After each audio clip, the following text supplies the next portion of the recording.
Assalamu alaikum students, how are you? I hope you will be fine. My name is Sarawaz from American Islamic School. तो students आज हम 6 के according discussions करते हैं class 9 के according. सबसे पहले हम chapter number 4 turning effect of force, इस चैप्टर का ये नाम है जहाँ से हम ये स्टार्ट करेंगे। सबसे पहला टॉपिक हमारे पास जो है वो है like and unlike parallel forces.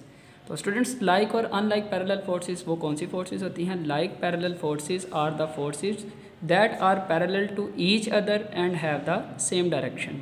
इस डेफिनेशंस के अकॉर्डिंग इसका मतलब होगा ऐसी कोई भी फोर्सेस, दो फोर्सेस अप्लाई की जा रही हैं लेकिन इन दोनों फोर्सेस के अकॉर्डिंग जो इनकी डायरेक्शन होगी वो दोनों ही सेम के अकॉर्डिंग होगी।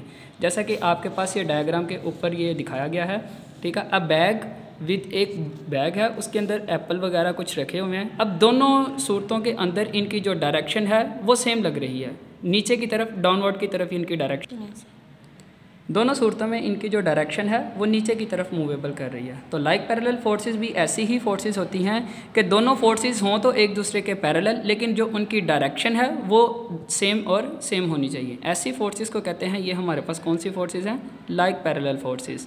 और unlike parallel forces, unlike parallel forces कौन सी होती हैं? Unlike parallel forces are the forces that are parallel but have direction opposite to each other, ठीक है। इनके अकॉर्डिंग लाइक और अनलाइक में ये दोनों ही एक दूसरे के ऑपोजिट हैं।